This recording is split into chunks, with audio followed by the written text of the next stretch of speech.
Brad is 42.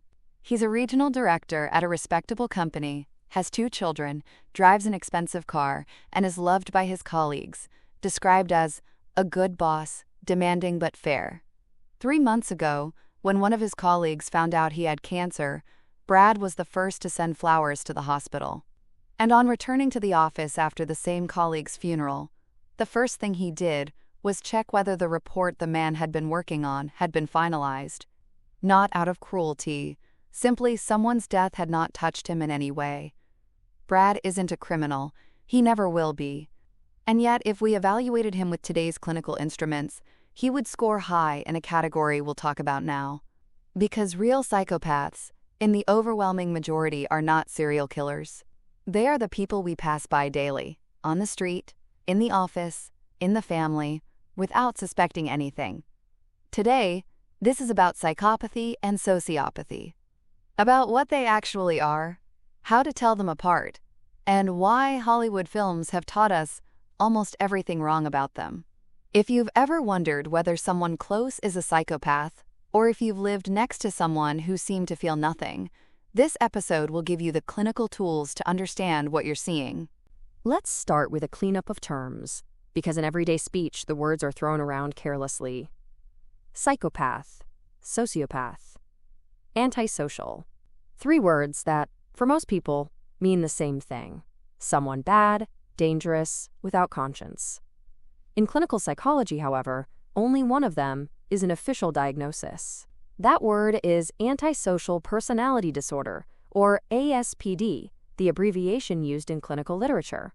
ASPD appears in DSM-5, the Diagnostic and Statistical Manual of Mental Disorders, 5th edition, Modern Psychiatry's reference work.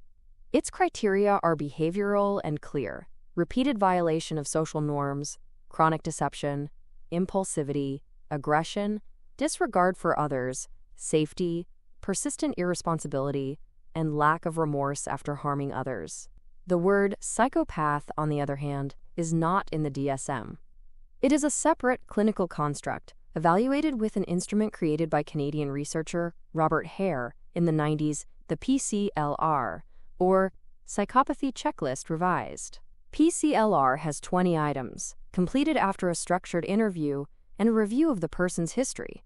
A score of 30 or above, out of 40, is considered clinical psychopathy. And the word sociopath?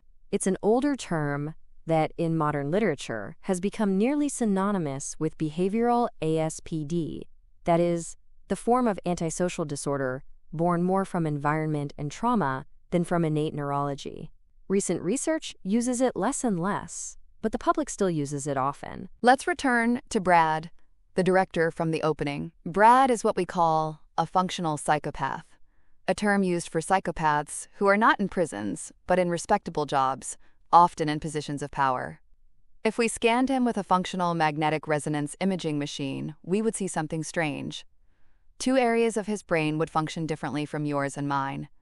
The first, the amygdala, the small nucleus deep in the brain that reacts to fear, suffering, others, emotions. In an ordinary person, when they see someone else in pain, the amygdala lights up, and with it comes what we call affective empathy. In a psychopath, the amygdala is silent. He sees the same suffering, but doesn't feel it. He records it as information, not as emotion. The second area, the ventromedial prefrontal cortex, the part of the brain responsible for instinctive moral judgment. There too, in psychopaths, activity is reduced. In other words, the psychopath not only doesn't feel what others feel, he also lacks the automatic reaction of seeing what is harmful and what is good. He has to calculate it rationally, like an equation. And that gives the real psychopath a frightening advantage. Because a man who doesn't feel panic, doesn't feel guilt, doesn't feel pity, can do things others can't. He can lie without the hesitation others have on their faces. He can stay calm under pressure. He can be charming to someone he despises, without giving himself away. And, pay attention, he can be extraordinarily effective in jobs where compassion would be an obstacle. Researchers, such as Paul Babiak and Robert Hare, studied exactly this in a book that caused waves, Snakes in Suits.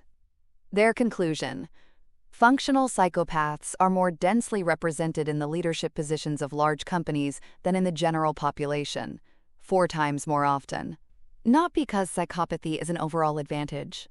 Their relationships suffer, their personal life is often a disaster. But because certain psychopathic characteristics fit certain roles. Ross is 35. He has been in and out of prison 3 times for assault, theft, destruction of property. At each release, he promises, "It won't happen again," and each time it does. The difference between him and Brad? Enormous, even though both could be called antisocial. Ross grew up in a house where he was beaten from age 2. At 7, he saw his mother bleeding after a fight. At 12, he ran away from home for the first time. At 15, he was already in a street group. Ross was not born with a silent amygdala. Years silenced it, until he learned that the only way to survive was to feel nothing. The difference between Brad and Ross is the difference between innate and acquired. Brad is what we call a psychopath. The emotional deficit is part of his biological structure.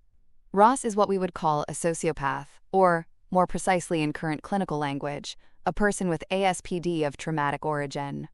His antisocial behavior is an adaptation to a nightmare childhood, and this makes an enormous difference in prognosis. The psychopath responds poorly to therapy, because therapy is based on access to emotions, and his access is fundamentally reduced. The sociopath, on the other hand, responds better. Cognitive behavioral therapy, or CBT, as it's commonly known, dialectical behavior therapy, or DBT, and schema therapy have documented results with patients who have ASPD of traumatic origin.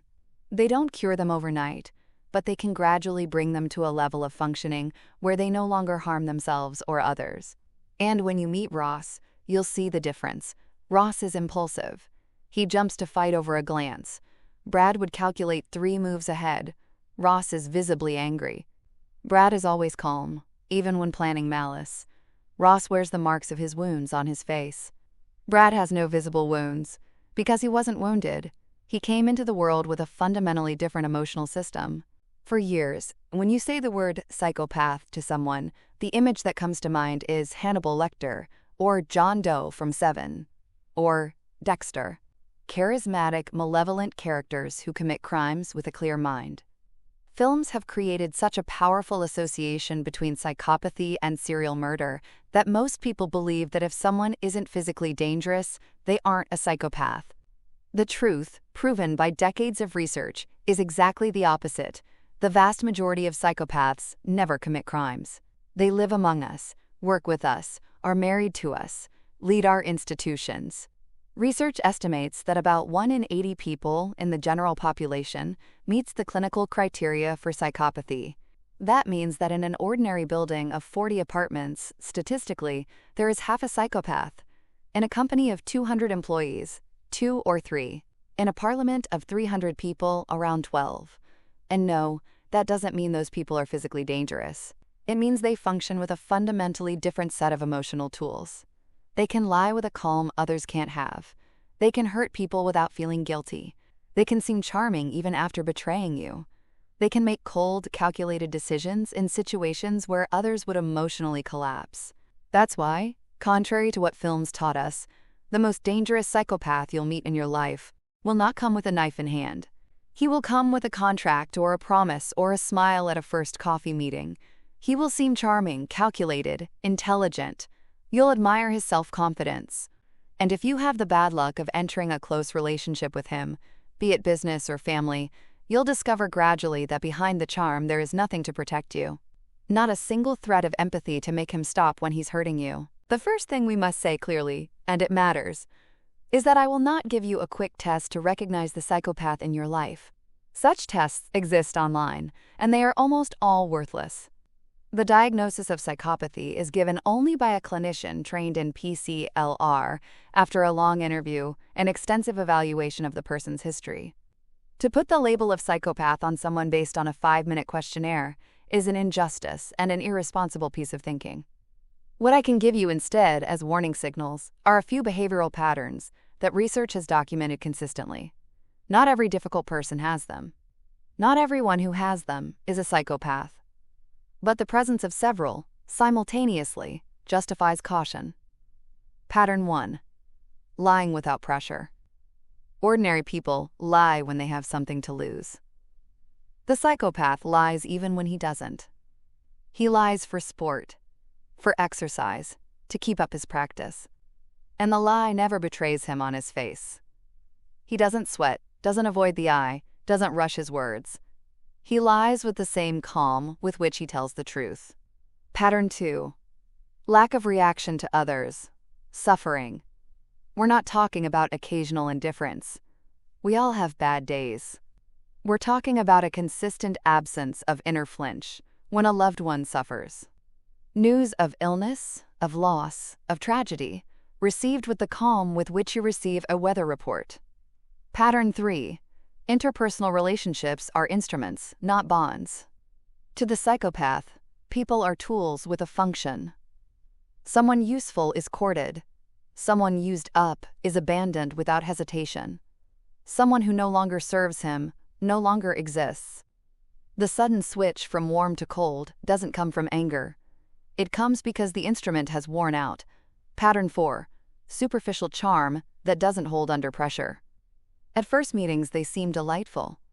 In the long run, the charm breaks in moments of stress, letting something very cold and very calm appear underneath, and that something is no longer an ordinary human reaction. Now, what can you do if you recognize these patterns in someone close? 3 essential things. First, don't try to change them. Therapy only works if the person seeks it themselves, and psychopaths rarely do because they don't see themselves as the problem.